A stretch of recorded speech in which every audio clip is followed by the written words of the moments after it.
مجال نہیں ہوتی میرے عزیزوں، مسجد، مدرسہ، مزارات اولیاء، حضور کی ذات، قرآن اور اللہ کی ذات یہ بہت بلند ہے. صرف تمہاری داڑھی کی طرف بھی انگلی اٹھانے کی کسی کی ہمت نہ ہوتی اگر تم سچے غلام ہوتے، کیونکہ یہ اللہ کا وعدہ ہے. وَلَا تَهِنُوا وَلَا تَحْزَنُوا وَأَنْتُمُ الْأَعْلَوْنَ إِن كُنتُم مُؤْمِنِينَ. تم گھبراؤ مت، پریشان مت ہو، تم سب سے زیادہ بلند رہو گے اگر تم سچے ایمان والے ہو. کہ 8 مہینے دروازوں کے اندر ایسا بند تھا کہ میرے بچے مجھے نہیں دیکھ سکتے تھے، میرے بھائی بہن مجھے دیکھ نہیں سکتے، مجھے ملاقات کرنے کی بھی اجازت نہیں دی جاتی. جب اتنے دروازوں کے اندر بند رکھا گیا تھا جہاں چڑیا بھی نہ اڑے، لیکن میں نے یہ محسوس کیا لاکھوں دلوں میں اللہ رب العزت نے محبت ڈال رکھی تھی. اس کی وجہ یہ ہے، چوری کر کے گیا ہوتا، لوٹ مار کر کے گیا ہوتا تو لوگ یہی کہتے کہ کچرا تھا چلا گیا. حضور پاک کی بات کر کے جائے تو مرنے کے بعد بھی اللہ اس کو دلوں کے اندر زندہ رکھتا. کہ 8 مہینے دروازوں کے اندر ایسا بند تھا کہ میرے بچے مجھے نہیں دیکھ سکتے تھے، میرے بھائی بہن مجھے دیکھ نہیں سکتے، مجھے ملاقات کرنے کی بھی اجازت نہیں دی جاتی. جب اتنے دروازوں کے اندر بند رکھا گیا تھا جہاں چڑیا بھی نہ اڑے، لیکن میں نے یہ محسوس کیا لاکھوں دلوں میں اللہ رب العزت نے محبت ڈال رکھی تھی. اس کی وجہ یہ ہے، چوری کر کے گیا ہوتا، لوٹ مار کر کے گیا ہوتا تو لوگ یہی کہتے کہ کچرا تھا چلا گیا. حضور پاک کی بات کر کے جائے تو مرنے کے بعد بھی اللہ اس کو دلوں کے اندر زندہ رکھتا. آج جو یہ پروپیگنڈا پھیلا کر کے سمجھایا جا رہا ہے، اس پروپیگنڈے کو بدل کر کے دکھاؤ کہ نہیں، جھوٹ ہماری خصلت نہیں ہے، بددیانتی ہماری عادت نہیں ہے، بلاತ್ಕಾری ہم میں سے نہیں ہو سکتے، چور چمار ڈاکو نشہ خوری یہ ہم میں نہیں ہو سکتی. یہ ساری خصلتوں کو اپنے معاشرے سے دور کر کے پھر ثابت کر کے بتاؤ کہ حضور پاک کا غلام جدھر سے گزرتا ہے خوشبوئیں پھیلا کر جاتا ہے. مجال نہیں ہوتی میرے عزیزوں، مسجد، مدرسہ، مزارات اولیاء، حضور کی ذات، قرآن اور اللہ کی ذات یہ بہت بلند ہے. صرف تمہاری داڑھی کی طرف بھی انگلی اٹھانے کی کسی کی ہمت نہ ہوتی اگر تم سچے غلام ہوتے، کیونکہ یہ اللہ کا وعدہ ہے. وَلَا تَهِنُوا وَلَا تَحْزَنُوا وَأَنْتُمُ الْأَعْلَوْنَ إِن كُنتُم مُؤْمِنِينَ. تم گھبراؤ مت، پریشان مت ہو، تم سب سے زیادہ بلند رہو گے اگر تم سچے ایمان والے ہو. الحمدللہ، الحمدللہ الحنان المنان الذي خلق الإنسان وعلمه البيان، والصلاة والسلام على رسوله سيد الإنس والجان وعلى آله وأصحابه ذوي الخير والإحسان. أما بعد، فأعوذ بالله من الشيطان الرجيم. بسم الله الرحمن الرحيم. هو الذي أرسل رسوله بالهدى ودين الحق ليظهره على الدين كله. صدق الله مولانا العظيم. بارگاہ رسالت معاب صلی اللہ علیہ وسلم میں درود پاک کا ہدیہ پیش کریں. اللہم صلی علی سیدنا و مولانا محمد معدن الجود والکرم وآلہ واصحابہ الکرام وابنہ الکریم وبارک وسلم صلاة دائمة سرمدا ابدا. پھونکوں سے یہ چراغ بجھایا نہ جائے گا،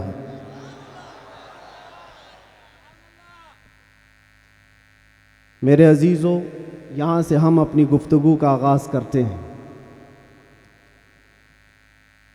آپ کے ہاں اتنا بڑا مجمع جو بیٹھا ہوا ہے، میں محسوس کرتا ہوں کہ علم کا ایک قلعہ آپ کے پاس موجود ہے، علماء کا ایک ذخیرہ موجود ہے، اور بہترین بولنے والے علماء ہیں. ناظم اجلاس مجھ سے پیشتر جس طرح سے انہوں نے مدرسے کا تعارف کرایا ہے، اللہ تعالیٰ اس مدرسے کو ہمیشہ شاد و آباد رکھے، مرکز اہل سنت و جماعت مرکز عشق رسول بنا ہے. ہماری یہاں پر اتنے لمبے سفر کر کے آنے کی ضرورت نہیں ہوتی، اور میں یہ جانتا ہوں کہ لوگ سننا کم اور دیکھنا زیادہ چاہتے ہیں، اور اس کی وجہ بھی ہے کہ دنیا اپنے اپنے حساب کے مجرے کرنے والے سیلیبریٹیز کو دیکھتی ہے، تو یہ امت محمدیہ ہے نبی کے قیدی کو دیکھنا چاہتی ہے. ظاہر سی بات ہے، جیل سے چھوٹنے کے بعد آدمی چہرہ چھپا کے گھومتا ہے، ہوتا ایسی ہی ہے. جیل کاٹ کے آیا ہے، سزا کاٹ کے آیا ہے، لوگ اس کو دیکھ کر کے تانے مار رہے ہوتے ہیں اور وہ منہ چھپا کر گھوم رہا ہوتا ہے. لیکن یہ قانون ہر جگہ فٹ نہیں ہوتا. وہ اور ہوتے ہیں جو چہرہ چھپا کے گھومتے ہیں، جو نبی کے نام پر جاتے ہیں وہ یہاں بھی چہرہ اٹھا کے جیتے ہیں، اور انشاءاللہ قیامت کے دن بھی چہرہ ان کا سرخرو رہے گا. اس لیے کہ اقبال نے بہت اچھی بات کہی، آبرو ما زنا میں مصطفیٰ است. ہم سب کی عزت و آبرو مصطفیٰ کے نام سے وابستہ ہے. اور اللہ کریم قرآن عظیم میں ارشاد فرماتا ہے وَلِلَّهِ الْعِزَّةُ وَلِرَسُولِهِ وَلِلْمُؤْمِنِينَ. عزت اللہ کی ہے، رسول کی ہے، اور مومنین کے لیے ہے. ہم نے دیکھا ہے میرے عزیزوں، جن لوگوں کو آج سیلیبریٹی کہا جاتا ہے یا پاورفل شخصیت کہا جاتا ہے، سیاست میں آنے کی وجہ سے یا پھر گلیمر کی دنیا میں آنے کی وجہ سے، ٹیلی ویژن کے اوپر آنے کی وجہ سے، ان کے حالات ایسے ہیں کہ جب تک جوانی ہے ان کی چاندنی ہے، اور جب تک ان کا شباب ہے وہ چمک رہے. جہاں چہرے پہ جھریاں پڑ گئی نیا ہیرو آ جائے گا. دنیا ایک نیا ہیرو اپنا ڈھونڈ لیتی ہے، اور یہ دنیاوی حسن و جمال پر اترانے والوں کی زیادہ لائف نہیں ہوتی، وہ برقرار نہیں رہ سکتے. نہ ہی سیاست کی کرسی پر بیٹھ کر کے اقتدار جمانے والے، ہم نے ان کو بھی دیکھا ہے، نئی پارٹی آئی اور بوڑھے کو سائیڈ میں لگا دیا گیا. اب بوڑھوں کو کوئی پوچھتا بھی نہیں ہے. 40 سال بیچارے خدمت کرتے رہے اور آج ریٹائرمنٹ کی کربناک زندگی گزارنے پر مجبور ہو گئے. لیکن یہ مصطفیٰ کی غلامی کی دنیا الگ ہے. یہاں حضور پاک صلی اللہ تعالیٰ علیہ وسلم کا غلام ایک عالم دین جتنا بوڑھا ہوتا جاتا ہے اتنی عزت اس کی بڑھتی چلی جاتی. یہاں بوڑھوں کی عزت کم نہیں ہوتی، بلکہ اس کو بوڑھا کہاں کہتے ہیں. جوان بیٹھے ہوتے ہیں لیکن بوڑھے عالم دین کو فیصل بنا کر بٹھاتے ہیں. جو زیادہ عمر والا ہو گیا، وہ تجربے والا زیادہ ہو گیا، اس کی عزت بڑھتی چلی گئی. اس لیے کہ یہ عزت پاؤڈر لالی کی عزت نہیں ہے، یہ میرے مصطفیٰ کے قدموں سے حاصل کی ہوئی عزت ہے. ہم نے دیکھا ہے مرشد گرامی حضور تاج الشریعہ بدر الطریقہ کو عمر 75 سال کی ہو گئی، بڑھاپا تھا، لیکن ایک جگہ انہیں بٹھا دیا جائے اور لاکھوں کو ایک طرف، دنیا لاکھوں کو دیکھنا چھوڑ دے گی، اس ایک مرد قلندر پر دیکھتی رہ جائے. کیا یہ حقیقت نہیں؟ ان کو دیکھی ہوئی آنکھیں موجود ہوں گی. وہ حسن و جمال نبی پاک صلی اللہ تعالیٰ علیہ وسلم کی غلامی سے حاصل کیا ہوا حسن و جمال ہے. اسی لیے میرے عزیزوں یاد رکھو، اسی بات پر میں کہتا ہوں آبرو ما زنا میں مصطفیٰ است. ہم سب کی عزت و آبرو مصطفیٰ کے نام سے ہے. ہرچے دری دنیا باد مصطفیٰ است. جو کچھ اس دنیا میں ہمارے پاس ہے وہ نبی کے بعد ہے. جو بھی رشتہ ناتا ہے، جو بھی تعلق ہے، وہ سب حضور پاک کے بعد ہے. نبی سے ہو جو بیگانہ اسے دل سے جدا کر دے. پدر مادر برادر جان و مال ان پر فدا کر دے. یہ ایمان کا تقاضا ہے اور ایمان اسی کا نام ہے.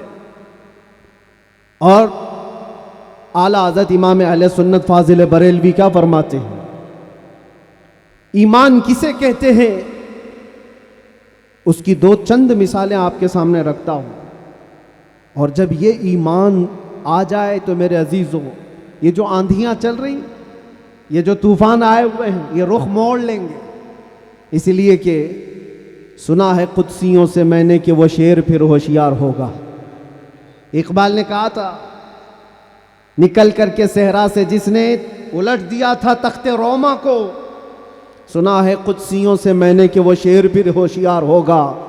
وہ مکہ کے رہنے والے، مدینہ طیبہ کی چٹائیوں پر بیٹھنے والے، ایک کھجور پر پورا دن اکتفا کرنے والے، پیوند لگے کپڑے پہننے والے، وہ رسول پاک کے غلام، لیکن نکلے تھے مکہ سے پیوند لگے کپڑے بغیر چپل کے، اس وقت کی 2 سپر پاور طاقتوں کو گھٹنے ٹیکنے پر مجبور کر دیا تھا۔ تخت روما کو الٹ دیا تھا، رومن امپائر اور پرشین امپائر جن کو قیصر و کسریٰ کہا جاتا ہے، دونوں کو جھکنے پر مجبور کر دیا تھا۔ تاریخ کی یہ سچائیاں بتاتی ہیں۔ کون لوگ تھے وہ؟ خالد بن ولید سیف اللہ المسلول 4 لاکھ صلیبیوں کے سامنے مقابلے کے لیے کھڑے تھے، تو صلیبیوں کے بادشاہ نے کہا تھا کہ یہ عرب کے بدو یا عرب کے دیہاتی لوگ ہم سے لڑنے آئے جو رومن امپائر کے فوجی ہیں، اسلحے سے لیس ہیں، طاقت سے بھرپور ہیں۔ تو خالد بن ولید نے کیا کہا تھا جانتے ہو؟ آپ نے کہا تھا رومیو، جس طرح تمہارے فوجی شراب پسند کرتے ہیں، ہم وہ فوج لے کر کے آئے ہیں، تمہاری شراب سے زیادہ ہم شہادت پسند کرتے ہیں۔ یہ وہ لوگ ہیں جو شہادت کے لیے جیتے ہیں۔ عزیزان گرامی وقار، وہ ایمان کامل جب آ جائے تو پھر یہ طوفان اور یہ آندھیاں اپنا رخ موڑ لیں گی۔ آج وجہ یہی ہے، ان سے پھرے جہاں پھرا پھرائی کمی وقار میں، ان کے جو ہم غلام تھے خلق کے پیشوا رہے۔ حضور پاک صلی اللہ تعالیٰ علیہ وسلم کی غلامی سے جہاں کہیں تم منہ پھیرو گے، تھوڑا سا بھی ہٹو گے، عزت نکال لی جائے گی، عزت ختم کر دی جائے گی۔ تمہیں جو مرتبہ ملا ہے وہ خیر امت ہونے کا، وہ حضور کی غلامی کی وجہ سے ملا ہے۔ عمر ابن خطاب رضی اللہ تعالیٰ عنہ 36 لاکھ اسکوائر کلومیٹر پر حکومت کرتے تھے۔ تب آپ نے یہ نہیں کہا خطاب کا بیٹا عمر اتنے بڑے خطے پر نگران حکومت کر رہا ہے، بلکہ آپ نے کہا تھا ہمیں آج جو عزت ملی ہے وہ حضور کی غلامی کی وجہ سے ملی۔ وہ فخر یہ کرتے تھے۔ خالد بن ولید 125 جنگوں میں گئے، ہر جگہ فتح یابی، ہر جگہ فتح۔ کبھی خالد بن ولید نے یہ نہیں کہا میرے بازوؤں میں وہ طاقت ہے کہ میں ہر پہلوان کو زیر کر دیتا ہوں، جس جنگ میں جاتا ہوں فتح کے جھنڈے گاڑ دیتا ہوں۔ نہیں، خالد بن ولید کا ایمان تو یہ تھا کہ ان کے سر پر ایک ٹوپی تھی جس میں حضور کے 3 موئے مبارکہ تھے۔ وہ فتح کا صحرا انہی موئے مبارک کو دیتے اور کہتے یہ نسبت میرے ساتھ ہے، اس لیے اللہ مجھے ہر جگہ فتح عطا کرتا ہے۔ انہیں جو عزتیں ملی تھی دنیا میں، جو اقتدار ملا تھا، وہ حضور کی غلامی کی بنیاد پر، اور آج ہمارے پاس جو عزت ہے وہ حضور کی غلامی کی وجہ سے۔ نبی پاک صلی اللہ تعالیٰ علیہ وسلم کی بات کرتے رہو۔ ایک جملہ میں اکثر کہا کرتا ہوں، ان کی بات کرو ہر دل پہ راج کرو، ان کی بات کرو ہر دل پہ راج کرو۔ دیکھنا آپ جو اس مذہب میں اس طریقے پر جتنا بڑھتا جاتا ہے اللہ اس کی عزت میں اضافہ کرتا ہے۔ تم اگر 70 دروازوں میں بند ہو کر کے بھی بیٹھے رہو، اللہ تمہاری محبت خلق کی دلوں کے اندر ڈالتا۔ ہم نے ایسے ایسے علاقوں کا سفر کیا جس کا نام میں نے زندگی میں کبھی سنا ہی نہیں، گاؤں ہے، دیہات ہے۔ راجستھان کے علاقے سے کچھ حضرات آئے تھے، نہایت غریب علاقے کے لوگ، اور مجھ سے بعد رمضان آ کر ایک مفتی صاحب تھے، اس کے نمائندے تھے، انہوں نے کہا ہمارے قافلے میں یا جس جگہ سے میں نمائندہ بن کر کے آیا ہوں وہاں کے لوگوں میں غریب لوگ ہیں، 3 مہینے تک انہوں نے صرف آپ کے لیے روزے رکھے، مطلب اللہ رب العزت کے لیے، کہ آپ جب اندر تھے ان روزوں کے ذریعے سے اللہ تبارک و تعالی رحم فرمائے۔ یہ باتیں میں نے ایک جگہ سے نہیں، دنیا کے کتنے خطوں سے سنا۔ ہر جگہ سے لوگ یہ جو دعاؤں کا سلسلہ رکھے ہوئے تھے، کس نے ان کو دعاؤں کے لیے آمادہ کیا تھا؟ کون ہے؟ یہ ساری خلقت مجھے پہچاننے والی کیسے بن گئی؟ ان کے دلوں کے اندر کون ڈالا کہ 8 مہینے دروازوں کے اندر ایسا بند تھا کہ میرے بچے مجھے نہیں دیکھ سکتے تھے، میرے بھائی بہن مجھے دیکھ نہیں سکتے، مجھے ملاقات کرنے کی بھی اجازت نہیں دی جاتی، جب اتنے دروازوں کے اندر بند رکھا گیا تھا جہاں چڑیا بھی نہ اڑے۔ لیکن میں نے یہ محسوس کیا لاکھوں دلوں میں اللہ رب العزت نے محبت ڈال رکھی تھی۔ اس کی وجہ یہ ہے، چوری کر کے گیا ہوتا، لوٹ مار کر کے گیا ہوتا تو لوگ یہی کہتے کہ کچرا تھا چلا گیا۔ حضور پاک کی بات کر کے جائے تو مرنے کے بعد بھی اللہ اس کو دلوں کے اندر زندہ رکھتا۔ یہ تو قید خانے کے اندر گیا جہاں سے آنے کی امید ہوتی ہے، قبر کے اندر بھی جائے تو اللہ تعالیٰ اس کا نام زندہ رکھتا ہے۔ اسی لیے میرے عزیزوں، ایک نقطے کو سمجھ جاؤ، حضور پاک صلی اللہ تعالیٰ علیہ وسلم کی محبت اور ان کی غلامی یہ اصل ایمان ہے، اور یہ ایمان جس وقت آ جائے بڑے بڑے طوفانوں کا وہ مقابلہ کر سکتا ہے۔ آج پوری دنیا کے مشاہدے سے یہ پتہ چلتا ہے، ہنگامے اتنے ہو چکے، اتنے خطرناک طریقے سے امت کو لرزا دیا گیا ہے، لیکن اس امت کا حال یہ ہے کہ یہ خواب گراں میں ہے، یہ ایک لمبی نیند میں ہے۔ ہمارے نوجوان، وہ بچے جن کو میں آج بھی نشے کے اڈوں پر دیکھتا ہوں تو دل روتا ہے۔ جیل کے قیدیوں میں اکثر وہ لوگ تھے جو نشہ کرتے تھے یا بیچتے تھے، پکڑے گئے اور اندر آئے۔ نام کتنے اچھے ہیں تمہارے اور کام کس طرح کے ہیں۔ کئی لوگوں نے توبہ کیا، لیکن وہ ایک جیل کی بات نہیں، یہاں تقریباً 10 جیلوں میں یہی حال ہے۔ اے نوجوانوں، یاد رکھو ایک بات، اگر حضور سے محبت کرتے ہو تو ہر جمعرات کو تمہارے اعمال فرشتے حضور کی بارگاہ میں لے جاتے ہیں۔ ہر جمعرات کو فرشتے تمہارے نام کے ساتھ حضور کی بارگاہ میں پیش کرتے ہیں، فلاں بن فلاں نے ہفتے بھر یہ کام کیے۔ حضور پاک صلی اللہ علیہ وسلم فرماتے ہیں، میں اپنے ہر امتی کو اس کے باپ کے نام سے پہچانتا ہوں، ہر امتی کو پہچانتا ہوں۔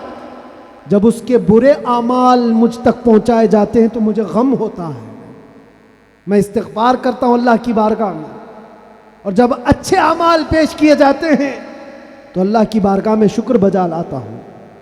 تھوڑا اپنی زندگی کے اوپر نظر ڈال کر دیکھو، کتنے ہفتے ایسے گزر گئے ہوں گے کہ جب ہمارے برے اعمال حضور کی بارگاہ میں پیش کیے جا رہے ہیں۔ کیا یہ اب بھی بدلنے کا وقت نہیں ہے نوجوانوں؟ دنیا یہ چاہتی ہے کہ تم نشے کے اڈوں میں کھوئے رہو۔ کچھ علاقوں میں ایسے بھی میں نے دیکھے ہیں جہاں بڑے بڑے لوگوں کا انہیں سپورٹ ہے کہ کرو تم نشہ، بیچو تم نشہ، تمہاری نسلیں برباد ہو جائیں، تمہارا علاقہ برباد ہو جائے۔ آج سے صرف 70 سال پہلے کی بات ہے، ہمارے اس ملک میں ایجوکیشن لیول اس وقت بھی مسلمانوں کا سب سے اوپر تھا، اور آج آپ بخوبی دیکھ سکتے ہیں کس طرح سے ہمیں پکارا جا رہا ہے، کیسے ہمیں تانے دے کے سارے ڈیبیٹ کیے جا رہے ہیں۔ کہاں کہاں تمہیں پنچر مین کہا جاتا ہے۔ کیوں؟ یہ وہ قوم ہے جو پوری دنیا کو علم سکھانے آئی ہے، خیر امت تم تھے، ان سے پھرے جہاں پھرا پھر آئی کمی وقار۔ آپ کو ایک بات میں بتاؤں، یہ رونا کب تک روتے رہو گے؟ یہ ہماری جائیدادیں لوٹ رہے ہیں، یہ ہمارے وقف کی املاک کو ہڑپ کرنے جا رہے ہیں۔ دین پر، قرآن پر، اسلام پر، حضور کی ذات پر، ہر چیز پر نشانے اور ہر چیز پر انگلیاں اٹھائی جا رہی۔ تم کب تک احتجاج کرتے رہو گے؟ کب تک سڑکوں پر آؤ گے؟ کب تک اپنی آوازیں اٹھا کر کے پوچھتے رہو گے؟ کیا تمہارا کام صرف اتنا ہی رہ گیا؟ ایک بات یاد رکھو، جو ڈاکو ہوتا ہے اس کا کام ہی ہے لوٹنا۔ آج وہ کیا لوٹ رہے ہیں، کس پر ڈاکہ ڈال رہے ہیں، میں اس کی بات نہیں کرتا، مجھے رہزنوں سے غرض نہیں، تیری رہبری کا سوال ہے۔ تم امت مصطفیٰ ہو، تم کن کاموں میں مصروف ہو یہ دیکھنے کی بات ہے۔ مجال نہیں ہوتی میرے عزیزوں، مسجد، مدرسہ، مزارات اولیاء، حضور کی ذات، قرآن اور اللہ کی ذات یہ بہت بلند ہے۔ صرف تمہاری داڑھی کی طرف بھی انگلی اٹھانے کی کسی کی ہمت نہ ہوتی اگر تم سچے غلام ہوتے، کیونکہ یہ اللہ کا وعدہ ہے، وَلَا تَهِنُوا وَلَا تَحْزَنُوا وَأَنْتُمُ الْأَعْلَوْنَ إِن كُنتُم مُؤْمِنِينَ۔ تم گھبراؤ مت، پریشان مت ہو، تم سب سے زیادہ بلند رہو گے اگر تم سچے ایمان والے ہو۔ اور ایمان کسے کہتے ہیں؟ ایمان کسے کہتے ہیں؟ لا یؤمن احدکم حتی اکون احب الیہ من والدہ وولدہ والناس اجمعین۔ یہ میرے آقا صلی اللہ علیہ وسلم فرماتے ہیں تم میں سے اس وقت تک کوئی پورا مومن نہیں ہو سکتا جب تک کہ ساری دنیا تمہارے مال، اولاد، ماں باپ سب سے زیادہ مجھ سے محبت نہ کرے۔ اور ابھی میں سوال کرتا ہوں، سارے ہاتھ بھی اٹھا دیں گے، بہت سارے کھڑے بھی ہو جائیں گے، جوش میں بھی آ جائیں گے۔ صرف اگر میں اتنا پوچھوں، کیا آپ اپنے نبی پاک صلی اللہ علیہ وسلم سے اپنی جان سے زیادہ محبت کرتے ہیں؟ میں ہاتھ اٹھانے نہیں کہہ رہا ہوں، سب تو کہتے ہیں۔ یہ سوال ایسا ہے، حضرت ابوبکر شبلی کہتے ہیں اسی سوال سے میں ڈرتا ہوں ہمیشہ، کہ اگر کوئی پوچھ لے مجھ سے کیا تو حضور پاک صلی اللہ علیہ وسلم سے اپنی جان سے زیادہ محبت کرتا ہے، اس سوال سے تو میں ڈرتا ہوں۔ پوچھا گیا کیوں؟ کہا اس سوال کے جواب میں اگر نہ کہہ دیا تو ایمان ہی چلا گیا، وہ آدمی کا ایمان ہی ختم ہو گیا، اور اگر ہاں کہتا ہوں تو میرے اعمال مجھ کو کوستے ہیں۔ کہاں تو جان سے زیادہ محبت کی بات کر رہا ہے اور کہاں تیرے عمل؟ جس سے محبت کی جاتی ہے تقاضا یہ ہے اپنا ہر عمل اپنے محبوب کے عمل کے مطابق ہونا چاہیے۔ اور حضور اکرم صلی اللہ علیہ وسلم نے یہ بھی فرمایا لا یؤمن احدکم حتی یکون ہواہ تبعا لما جئت بہ۔ تم میں سے اس وقت تک کوئی مکمل مومن نہیں ہو سکتا جب تک وہ اپنی خواہشات کو میری مرضی کے مطابق نہ بنا دے۔ تمہاری اپنی خواہشات جو تم کہتے ہو نا یہ ہماری لائف ہے، ہمیں انجوائے کرنے دو، ہماری لائف ہے ہمیں جینے دو۔ کسی جوان کو پکڑ کر کے کہو مولانا صاحب ابھی تو ہماری 20-25 سال کی عمر ہے، جینے دو، عیش کرنے دو۔ اے نوجوان تجھے پتہ ہی نہیں یہ تیری زندگی نہیں ہے، یہ تیری لائف نہیں ہے۔ زندگی یہ نہیں کسی کی کسی کے لیے، زندگی ہے نبی کی، نہ سمجھ مرتے ہیں زندگی کے لیے، جینا مرنا ہے سب کچھ نبی کے لیے۔ ہماری اپنی زندگی کا ہے، جو ملی ہے زندگی یہ حضور کے لیے ملی ہے، یہ امانت ہے۔ ابھی آپ نہیں سن رہے تھے امام اہل سنت فاضل بریلوی نے کیا فرمایا؟ جب بندہ اس مقام کو پہنچ جاتا ہے کہ اپنا سب کچھ حضور کے لیے قربان کرتا ہے اور پورا مومن بنتا ہے، تب جا کر کے وہ کہتا ہے یا رسول اللہ دہن میں زبان تمہارے لیے، بدن میں ہے جان تمہارے لیے، ہم آئے یہاں اور اٹھے بھی وہاں۔ یہ کب کہتا ہے بندہ؟ جب اس کا ایمان مکمل ہو جائے، میرا اپنا کچھ نہیں ہے، جو کچھ ہے وہ حضور کا ہے۔ دہن میں زبان تمہارے لیے، بدن میں ہے جان تمہارے لیے، ہم آئے یہاں تمہارے لیے، اٹھے بھی وہاں تمہارے لیے۔ یہ صحابہ کا مسلک تھا میرے عزیز، انہوں نے اپنے سارے رشتے حضور پاک کی مرضی پر لا کر ختم کر دیے تھے۔ سارے رشتے اگر حضور سے جدا ہیں تو ان کا کوئی رشتہ نہیں تھا، کوئی رشتہ نہیں تھا۔ آج ہمیں اس ایمان کو زندہ کرنا ہے۔ یہ عہد کر کے جاؤ، بڑے بڑے نعرے لگا کر، بڑے بڑے جلسے کر کے، جلوس کر کے، یا سڑکوں پر آ کر کے اگر تم یہ سوچتے ہو شکتی پردرشن سے بہت کچھ ہو جائے گا، دنیا جھکتی نہیں ہے، انسانوں کے ریلے سے نہیں ڈرایا جا سکتا۔ ہم نے دیکھا ہے انسانوں کے ریلے سے دنیا نہیں ڈرتی، پاؤں سے معذور لنگڑا بھی ہو لیکن اگر ویل چیئر پر بیٹھ کر لبیک پکارے پورا یورپ ہلنے لگتا ہے.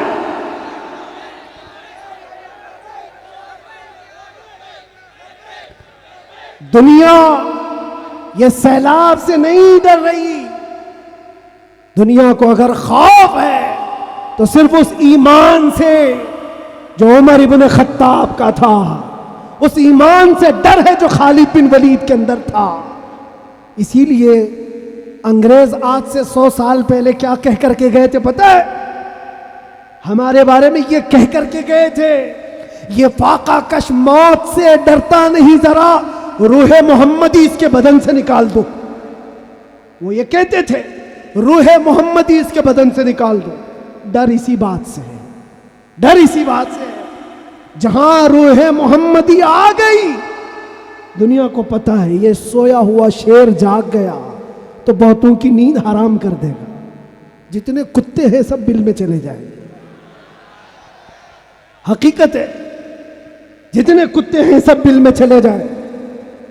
اور مجھے لوگ یہ کہتے ہیں، مجھے یہ کہتے ہیں کہ ڈر لگتا ہے، پھر آپ کتا کہہ رہے ہیں. میرے عزیزوں، ہم ہندوستان میں رہتے ہیں، ہماری ہر گلی کوچے میں کتا ہوتا ہی ہے.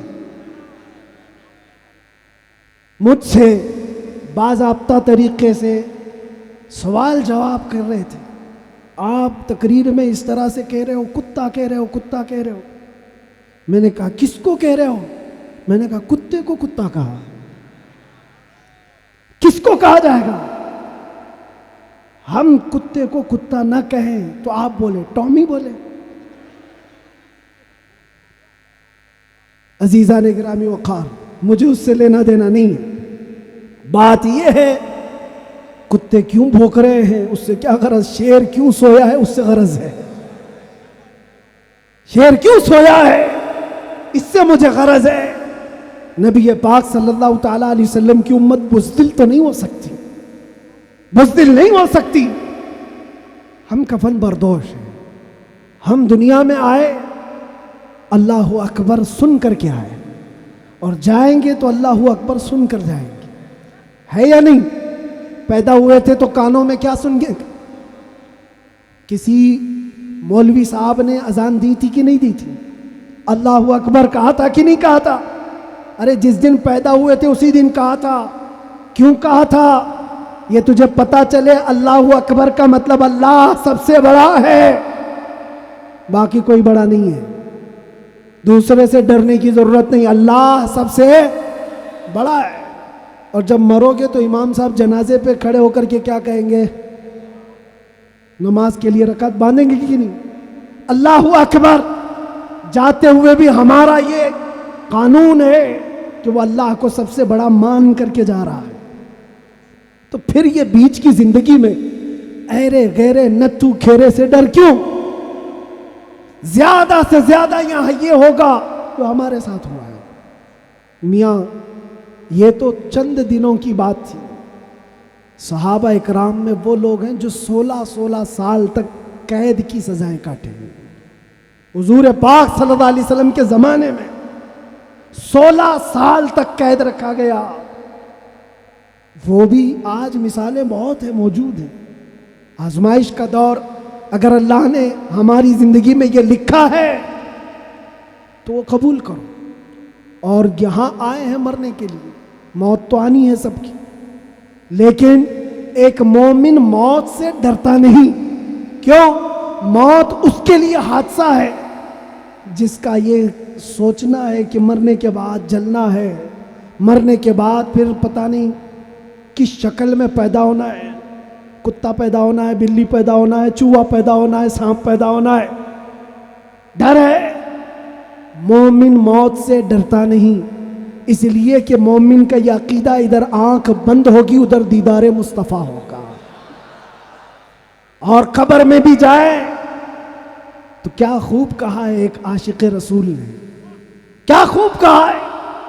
جب منکر نکیر آ کر اسے اٹھائیں گے سوال جواب دینے کے لیے، تو عاشق مصطفیٰ جو قبر میں گیا وہ کیا کہتا ہے؟ اب تو پائے ناز سے اے فرشتوں کیوں اٹھوں، ارے مر کے پہنچا ہوں یہاں اس دل ربا کے واسطے۔ جس کے لیے مرا تھا وہ بھی تو وہاں ہوں گے۔ بس میرے عزیزو، گفتگو کو سمیٹتے ہوئے میں صرف اتنی بات کہوں گا، ان کے جو ہم غلام تھے، خلق کے پیشوا رہے، ان سے پھرے، جہاں پھرائی کمی وقار میں، تمہیں اللہ قرآن میں فرماتا ہے تم باعزت رہو گے، بلند رہو گے، کامیاب رہو گے، شرط یہ ہے کہ ہمیشہ ایمان کے ساتھ رہو، ایمان کے ساتھ رہو۔ اور ایمان کون سا ہے؟ مسجد میں تم سچے ہو گئے، بازار میں جھوٹے ہو گئے، یہ ایمان کا تقاضا نہیں ہے۔ تم تجارت پر بیٹھے ہو، لوگوں کو دھوکہ دے رہے ہو یا پھر چیٹنگ کر رہے ہو، یہ ایمان کا تقاضا نہیں۔ ایک صحابی رسول ہیں حضرت نعمان، ایک ملک گئے، وہ بادشاہ عیسائی تھا۔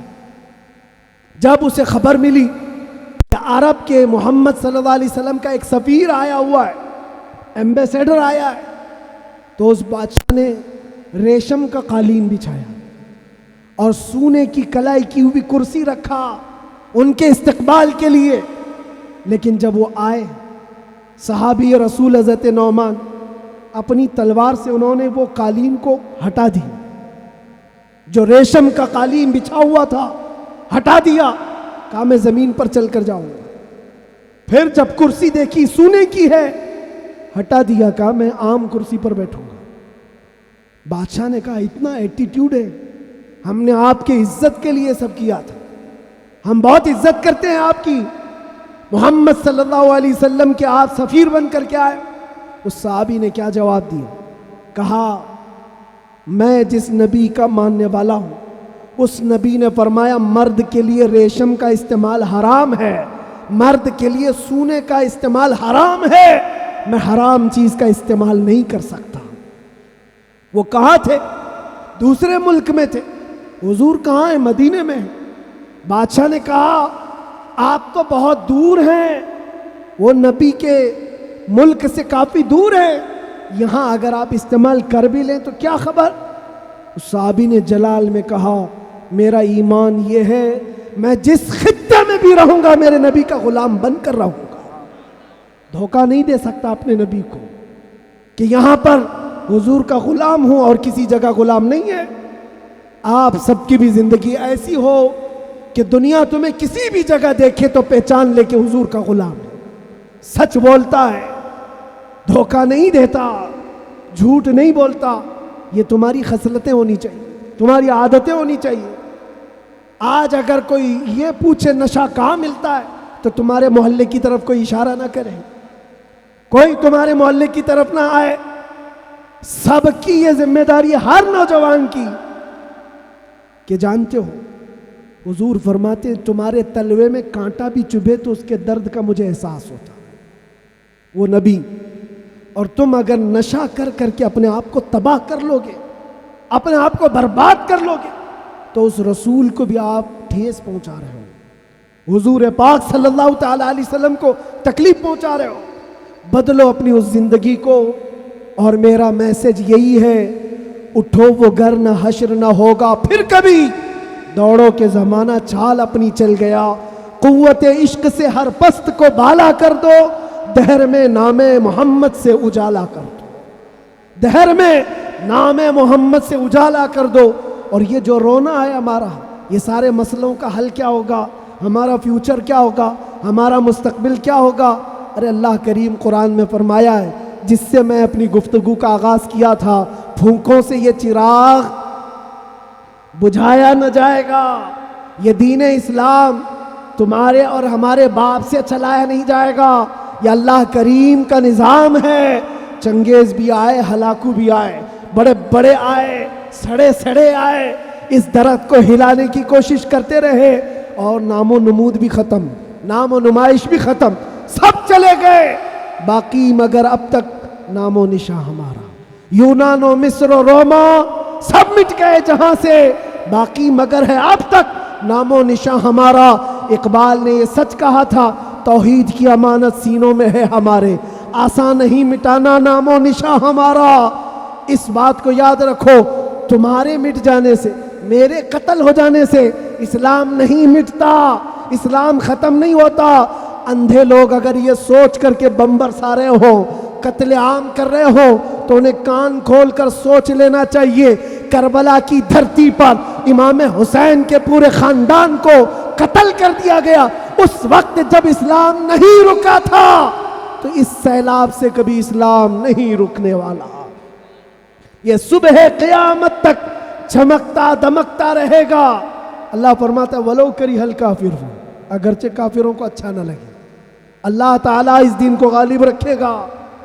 آپ بدلو اپنی زندگی کو، سچے مسلمان بنو، سچے اسلام کی پیروی کرو، تاکہ دنیا کو آج جو یہ پروپیگنڈا پھیلا کر کے سمجھایا جا رہا ہے، اس پروپیگنڈے کو بدل کر کے دکھاؤ کہ نہیں، جھوٹ ہماری خصلت نہیں ہے، بددیانتی ہماری عادت نہیں ہے، بلاತ್ಕಾری ہم میں سے نہیں ہو سکتے، چور چمار ڈاکو نشہ خوری یہ ہم میں نہیں ہو سکتی۔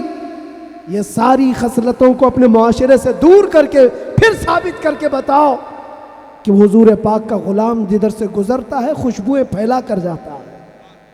اور عزت پھر تم دیکھو گے میرے عزیزوں، عزت فوج جمع کرنے کا نام طاقت نہیں ہے، ایمان کی قوت بڑھانے کا نام اصل طاقت ہے۔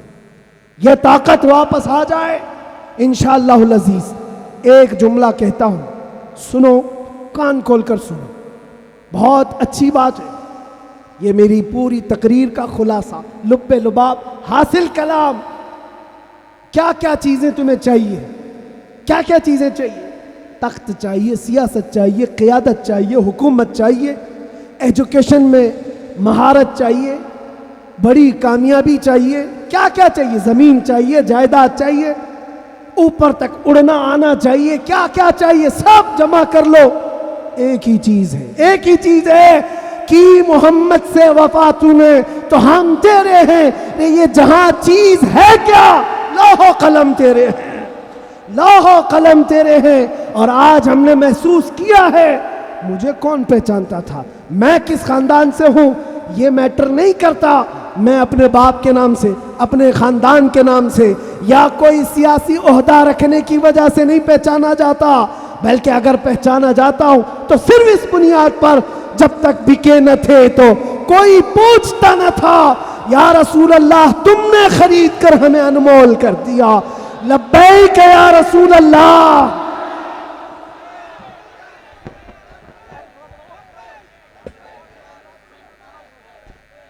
صلاۃ و سلام، جلدی آؤ جلدی آؤ۔ یا نبی سلام علیکہ، یا رسول سلام علیکہ، یا حبیب سلام علیکہ، صلوات اللہ علیکہ، حبیب یا رسول اللہ۔